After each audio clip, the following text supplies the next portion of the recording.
eu escolhi para a gente conversar, porque nós vamos conversar. Eu vou falar algumas coisas, mas depois vocês podem perguntar, podem me parar e se eu conseguir esclarecer, tudo bem, senão eu peço a ajuda dos universitários, né? A Vera, a Nazir, o Júnior, a Tânia, né? O pessoal que tem mais conhecimento também do que eu. Opa! Eu estou relendo, não sei por qual vez, a Gênese.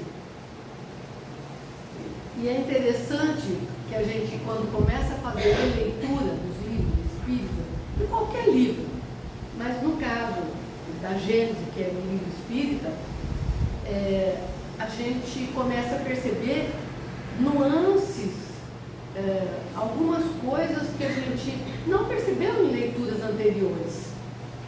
E isso é a prova de que nós evoluímos.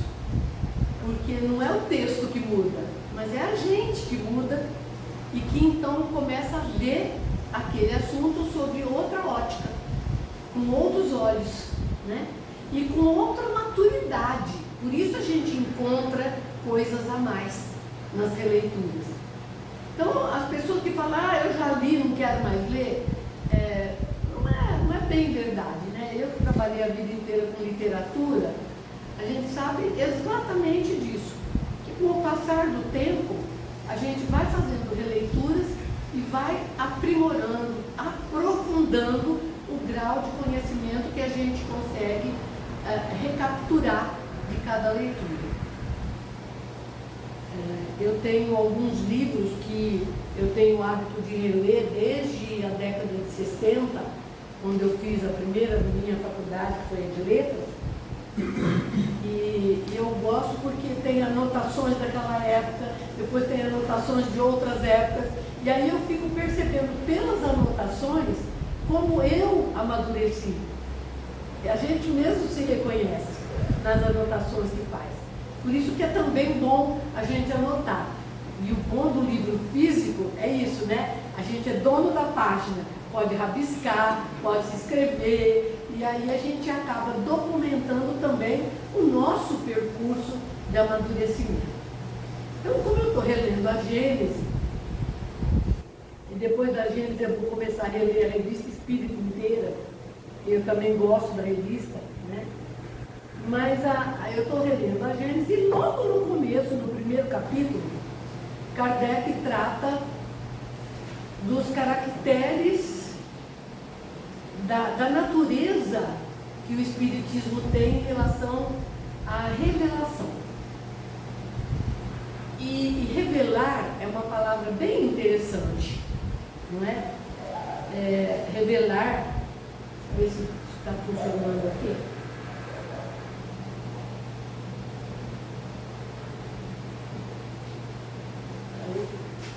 Por que não quer? Estava querendo até agora há pouco. Deixou de querer. Nós testamos, não testamos, Júnior? Estava dando. Agora não quer ir.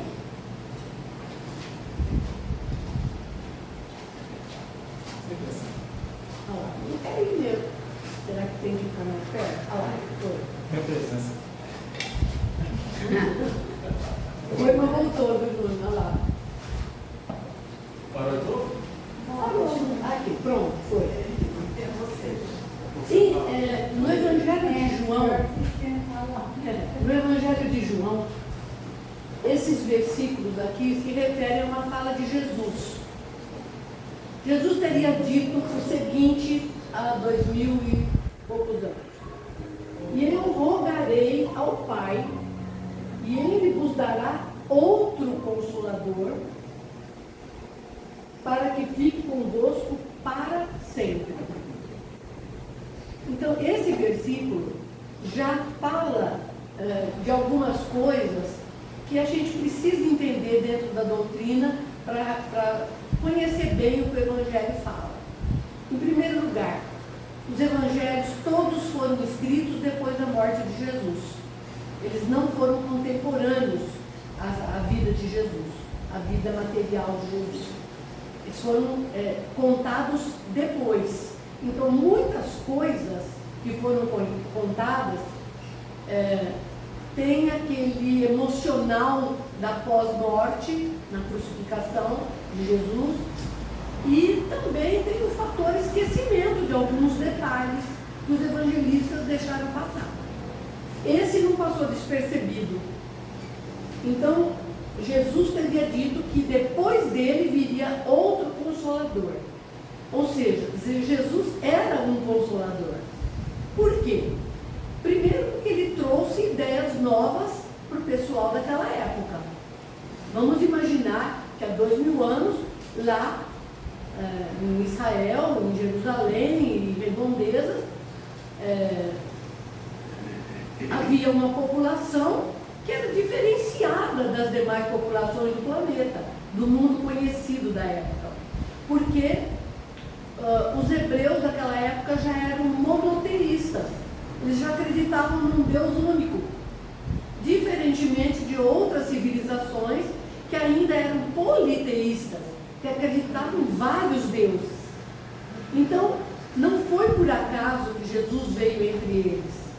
Foi escolhido realmente esse povo, porque era um povo que já acreditava em um único Deus, né? Então, era mais para facilitar a vinda e o ensinamento de Jesus. Depois, quando ele fala de outro Consolador, é porque ele sabia que a vinda dele não bastaria. Como não bastou mesmo, né? Até hoje a gente vê que muitos de nós ainda têm dificuldades para aceitar e praticar. Aceitar a gente até aceita, mas não pratica aquilo que Jesus ensinou, né? Então ele estava dizendo isso, que viria depois dele um outro Consolador. Por que um outro? Por que Consolador? Porque ele estava, entre parênteses, implicitamente, já dizendo para a população que o nosso planeta era um planeta cheio de dificuldades. Que a nossa população era uma população carente de consolação, necessitada de apoio emocional, porque ia enfrentar dores, ia enfrentar dificuldades, ia enfrentar aflições, e por isso precisava de consolo. Justamente porque o nosso planeta, naquela época, como ainda agora, está terminando uma fase, naquela época a fase era pior, mas era uma fase de grandes provas e expiações. Haja vista que depois de Jesus, a gente vai encontrar movimentos religiosos sanguinolentos, como a cruzada, né?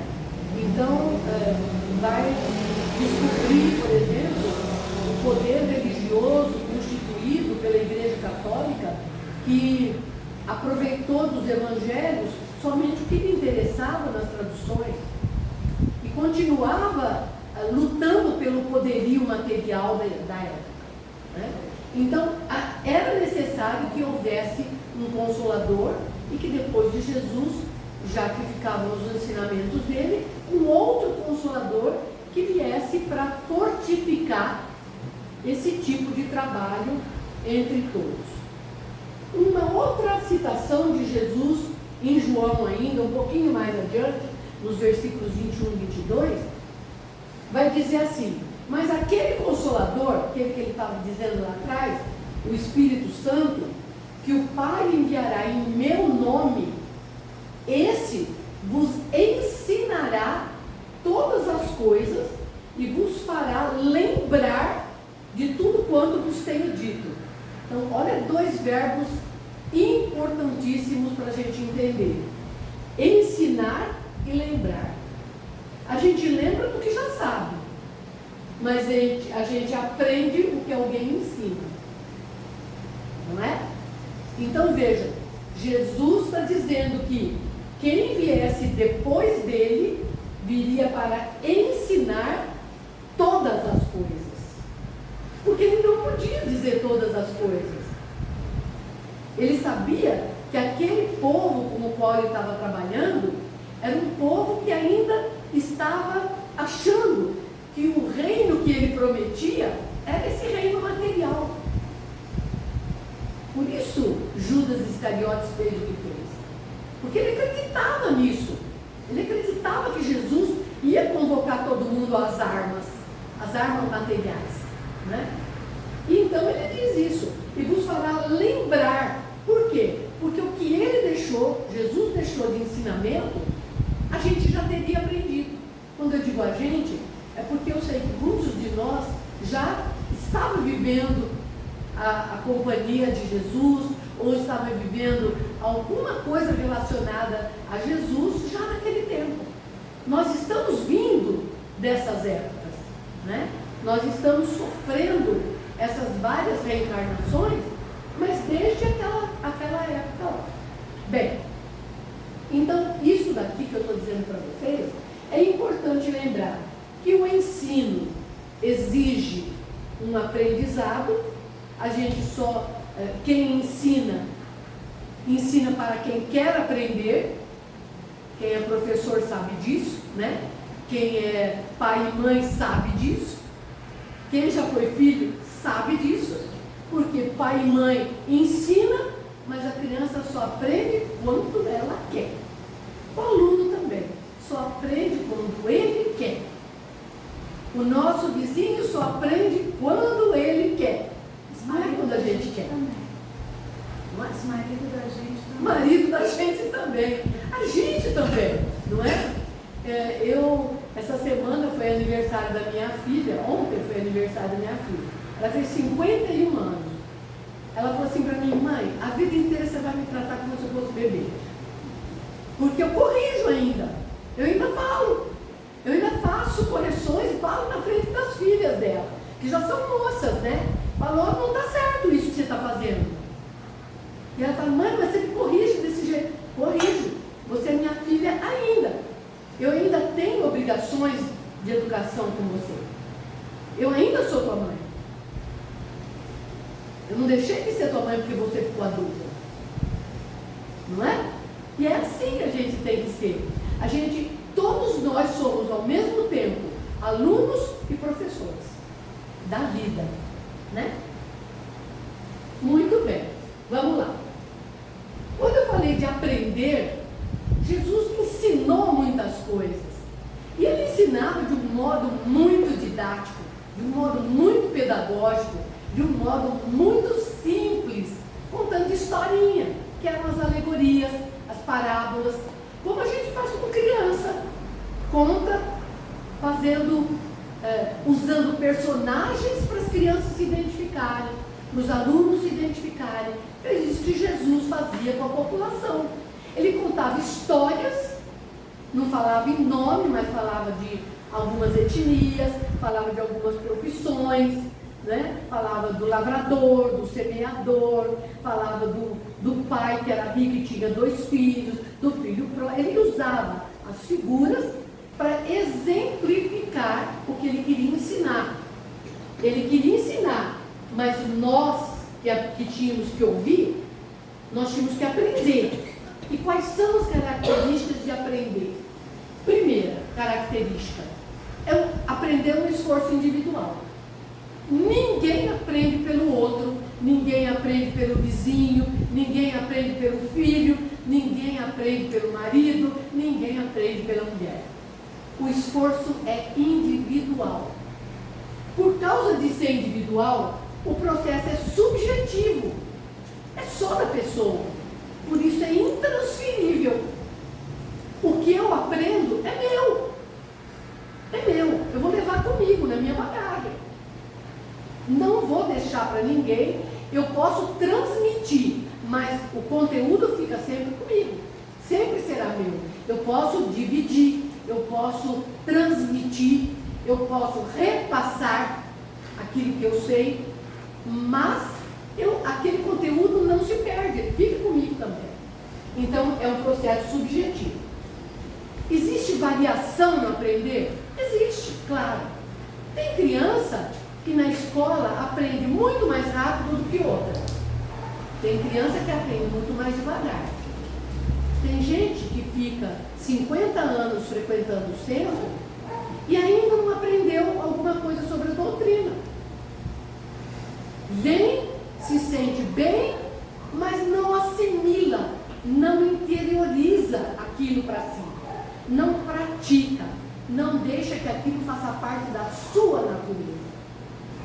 Então é preciso que a gente tenha esse hábito de que aquilo que a gente aprende, a gente tem que sempre estar lembrando, porque senão a gente esquece também. Outra característica de aprender: nós, pessoas comuns, nós temos o hábito de usar apenas 2 dos 5 sentidos que nós temos, que são a visão e a audição. A gente ouve palestras, a gente ouve as pessoas falarem, a gente ouve uma fala de filme, a gente ouve uma entrevista, ou a gente lê um livro, a gente lê uma revista, a gente lê um artigo. A gente usa muito essas 2 formas de ter sentido. O nosso sentido é o que os nossos 5 sentidos são aqueles que nos põem em contato com a natureza, não é? Com a vida. E a gente tem hábito de usar só esses 2, pensando que aprender fica só por aí. Então vejam bem, uma pessoa cega, ela não tem a visão, mas ela tem o ouvido, então ela ouve, ela aprende ouvindo, ou ela aprende lendo por braille, que é o método específico para quem é cego, que é um alfabeto de tato, mas é específico. A maioria de nós usa só esses 2. A doutrina espírita diz que nós não temos só 5 sentidos, que a gente sabe dos 5 sentidos, mas que existe um 6º sentido. Aliás, existe um filme com esse nome, Sexto Sentido, e que tem por base a intuição. E é esse 6º sentido que a doutrina explora na mediunidade, a intuição. Então nós temos dentro da doutrina um 3º sentido aqui para aprender, porque quem é médium é o que mais aprende praticando a mediunidade. Não é quem está lá ouvindo a comunicação, não. É o próprio médium que está lá servindo de instrumento, né? Outra coisa que nós sabemos sobre aprender, que é uma característica, o exemplo. O exemplo é uma das grandes características do aprender, do aprendizado. Por quê? Se a criança vê alguém fazendo alguma coisa errada, ela vai fazer igual.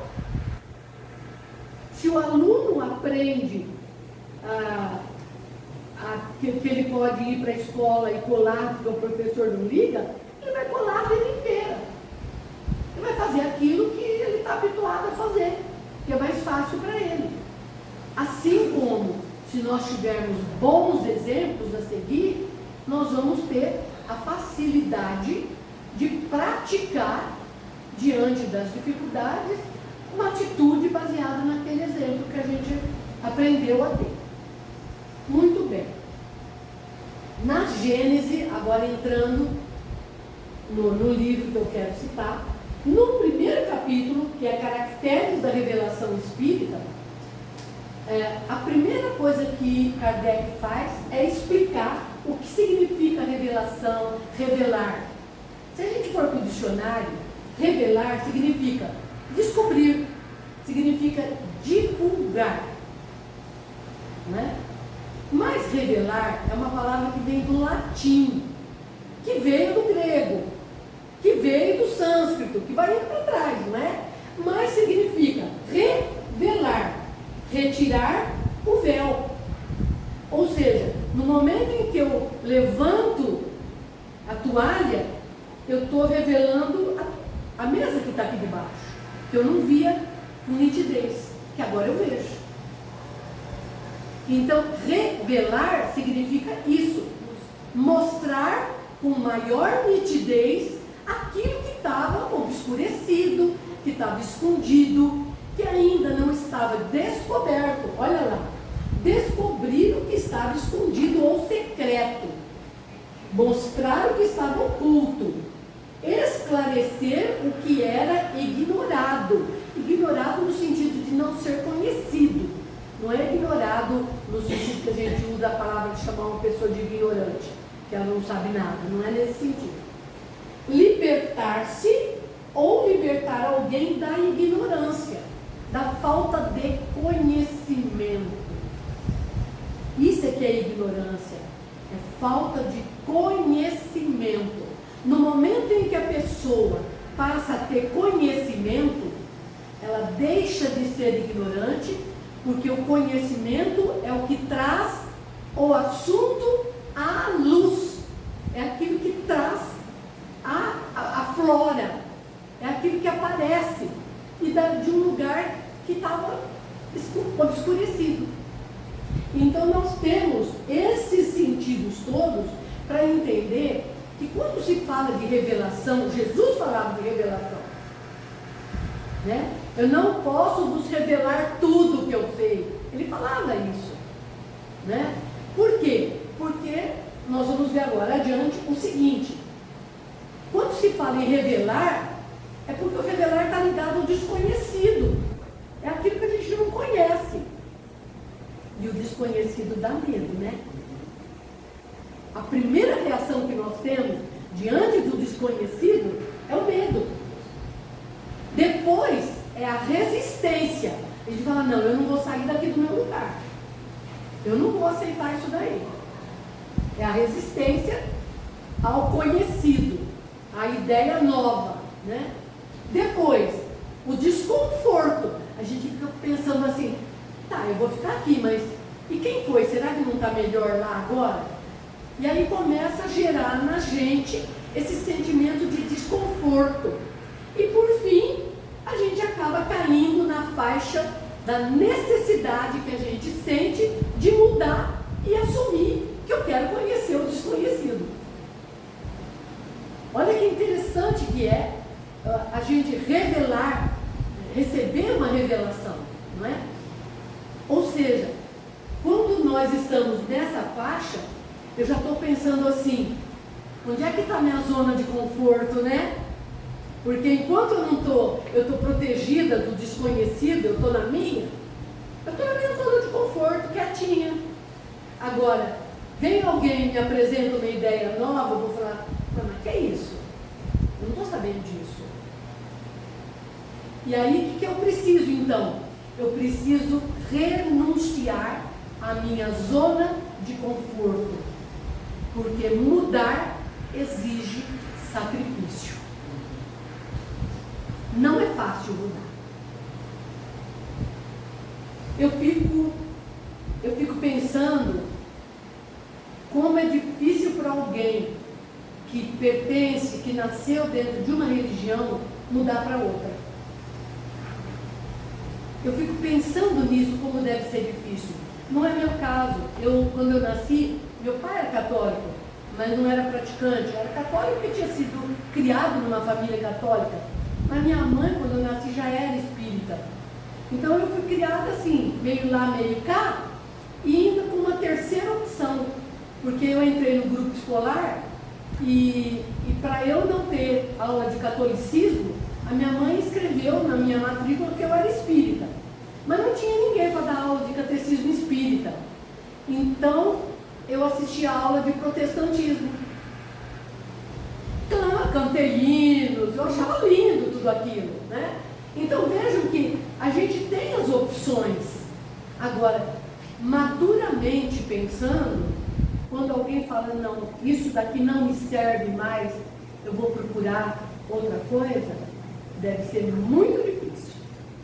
Deve ser muito difícil. Porque é abdicar do conforto, é sair da sua zona de conforto, é sair, é deixar de resistir e dizer assim, não, agora eu vou, agora eu quero ir. Porque aquilo anterior já não satisfaz mais. Né? Muito bem. Pergunto a vocês, vale a pena a gente se expor ao desconhecido? Sim. O que vocês acham? Sim. Vale? Eu acho que sim. Sempre? Também acho. Claro que vale. Se é um desconhecido que vai nos trazer benefícios, ótimo. Mas se é um desconhecido que vai nos trazer malefícios, a gente tem que ter critérios para analisar e voltar atrás. Mas não deixar de conhecer. Procurar conhecer. Ou até procurar lembrar. Porque muitos dos malefícios a gente já conhecia. É que a gente tinha esquecido.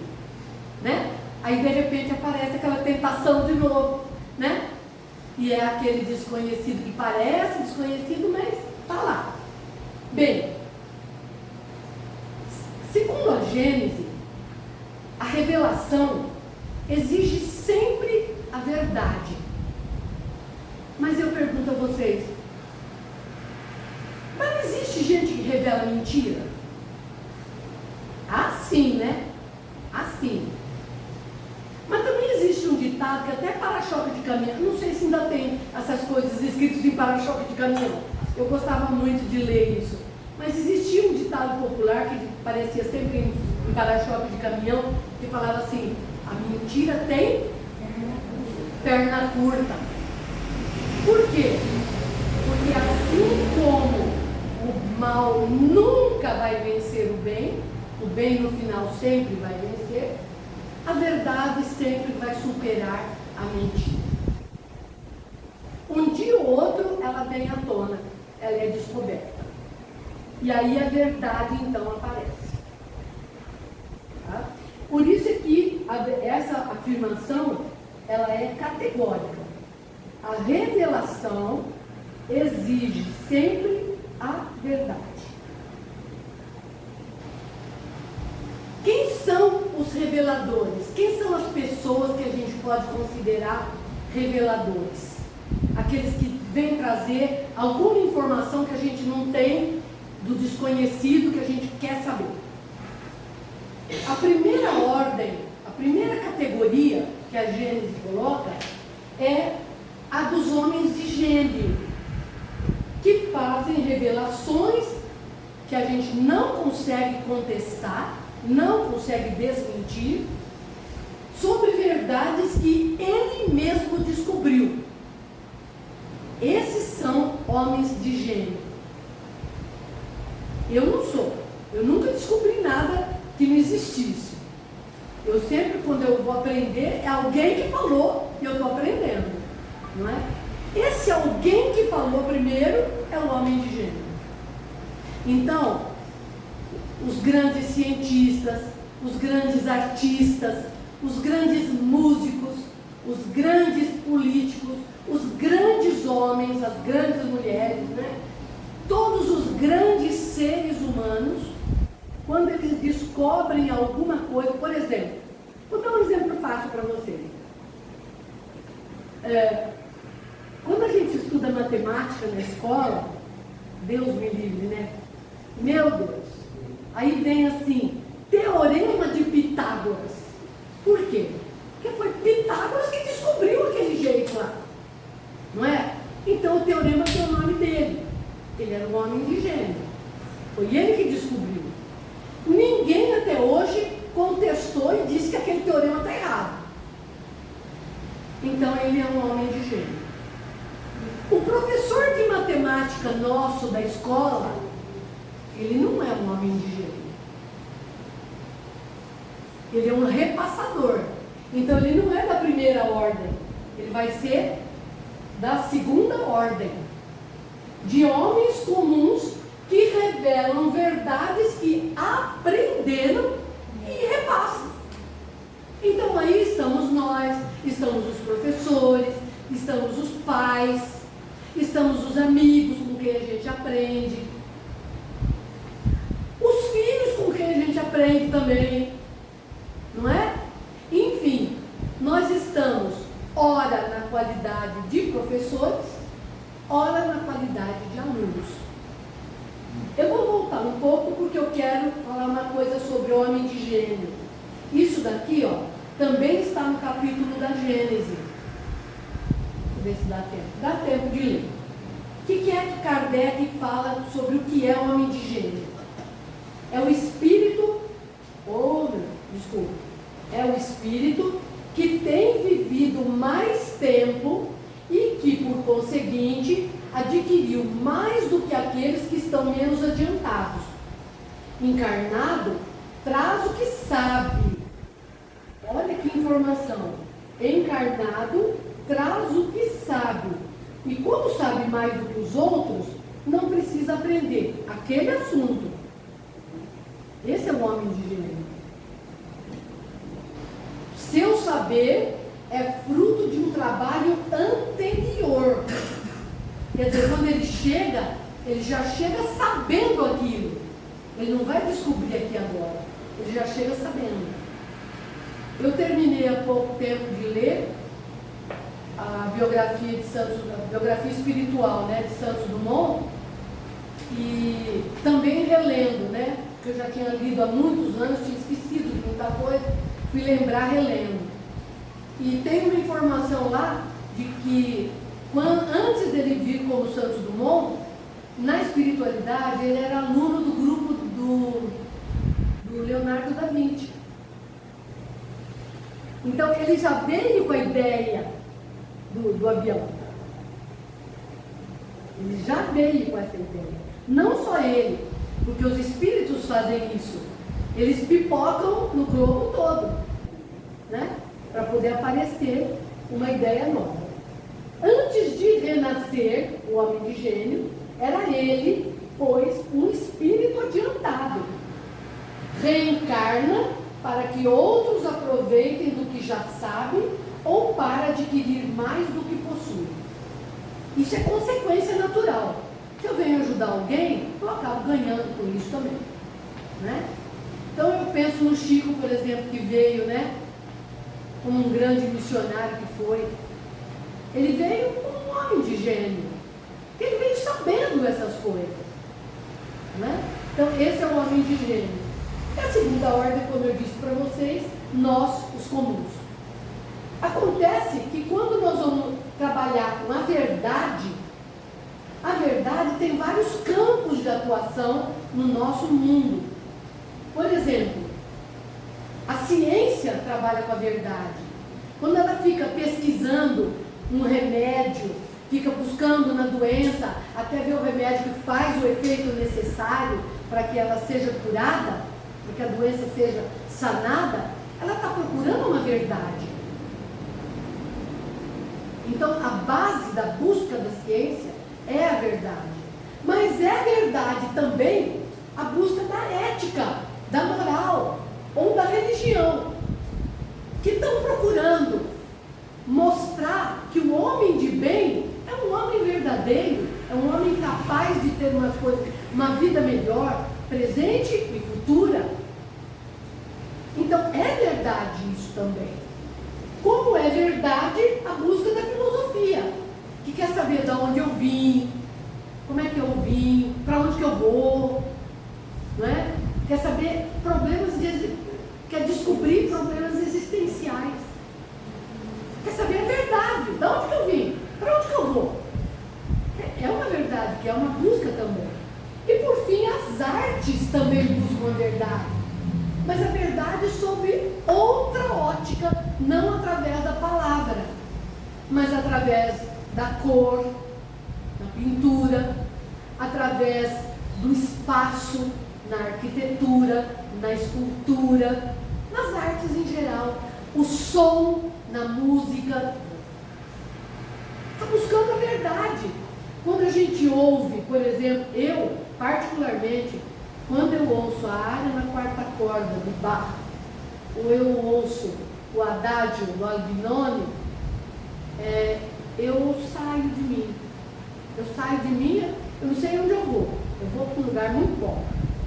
E só na hora que termina tudo é que eu consigo voltar. Transporta a gente para um lugar melhor. Por que isso acontece? Estou buscando uma verdade, né? Então, esses campos, onde a verdade está ali como o motivo, esses campos, eles são considerados, dentro da filosofia atual, campos do conhecimento humano. Se vocês pegarem qualquer livro de filosofia, até Google, se entrarem no Google, vocês vão ver que os campos da filosofia humana são esses daqui, tá? E se nós olharmos bem, base nisso e não tem? A gente não fala que o Espiritismo tem um tripé, que é a ciência, a filosofia e a religião? Olha aqui, a religião, a ética e a moral é a parte do conhecimento humano que está buscando descobrir o bem, aquilo que é o bem, o bom, né? O homem bom é aquele que faz o bem. Por outro lado, a filosofia está buscando o justo, aquele que é capaz de pensar em lógica. Por isso que a fé espírita é uma fé raciocinada, porque ela busca lógica, ela está buscando verdade, ela não está buscando uma coisa que nós somos incapazes de entender. Certo? Muito bem. No livro dos Espíritos, na questão 628, Kardec pergunta para o Espírito de Verdade: por que a verdade não esteve sempre ao alcance de todos? Ele já está reconhecendo que não é todo mundo que é capaz de ter acesso à verdade. Tem gente que precisa viver ainda na ignorância, né? Para viver comodamente. Por quê? E o Espírito de Verdade responde isso daqui. É necessário que cada coisa venha a seu tempo. A verdade é como a luz. É preciso que nos habituemos a ela pouco a pouco, pois de outra maneira nos ofuscaria. E aqui eu lembro sempre de Paulo quando vê Jesus, né? Ele não estava ainda preparado, e quando ele vê aquela luz majestosa de Jesus, o que acontece com Paulo? Fica cego. Ele precisa de tempo, de ajuda, para poder se recuperar daquela revelação. Nós também somos assim. Nós temos que dar tempo ao tempo. E eu me lembro de uma situação que eu vivi também na minha casa, quando a minha filha ainda era pequenininha, que uma vez eu chamei a atenção dela, pus ela sentada assim na minha frente, falei: olha, você, isso ela devia ter uns 7, 8 anos. E a minha mãe já morava comigo, né? Ela estava viúva, meu pai tinha desencarnado, ela morava comigo. E a minha mãe ficou olhando, não ficou nada. Depois que eu terminei de fazer o meu papel, né? De fazer toda a encenação. Seu discurso. Aí a minha mãe chegou para mim e falou assim: eu quero só te mostrar uma coisa. Manuela, vem cá, põe a sua mãozinha aqui perto da mão da sua mãe. E ela pôs a minha mão e a mão da minha filha, que era desse tamanhinho. Aí ela falou assim para mim: olha, a tua diferença com a tua filha é essa, viu? Você é muito mais do que ela. Você não pode falar com ela como se ela tivesse esse grau de entendimento.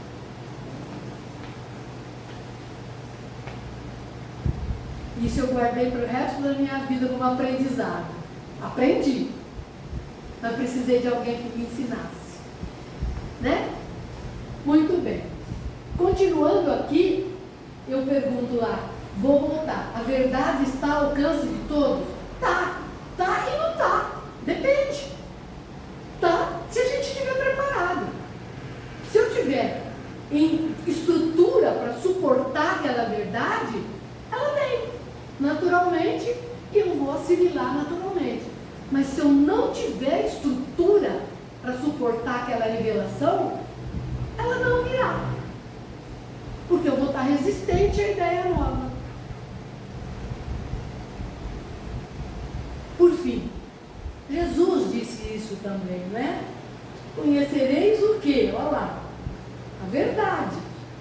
E a verdade vos libertará. Libertará de quê? Da ignorância, do desconhecido, dos medos, das aflições, das dificuldades. Porque todas as verdades são esclarecedoras. São todas iluminativas. Então, esse é um recado que eu queria deixar para vocês. Eu espero que tenha ajudado um pouco. Tenho certeza que eu ganhei mais do que todos vocês, porque pensei muito em tudo isso, em todos esses dias que eu preparei, e tenho certeza que nós, da doutrina, nós, acima de tudo, sabemos respeitar o tempo de cada um, o tempo de maturação de cada um. Por isso a gente não exige nada de ninguém, a gente não está aqui para catequizar ninguém de outra religião, fazer que o outro venha a ser espírita porque a gente quer. Não tem nada disso. A gente aceita e respeita as pessoas que são todos nossos irmãos, porque somos todos filhos do mesmo Pai e estamos todos no mesmo caminho, na mesma estrada que é a busca da verdade. Obrigada, Jesus. Obrigada.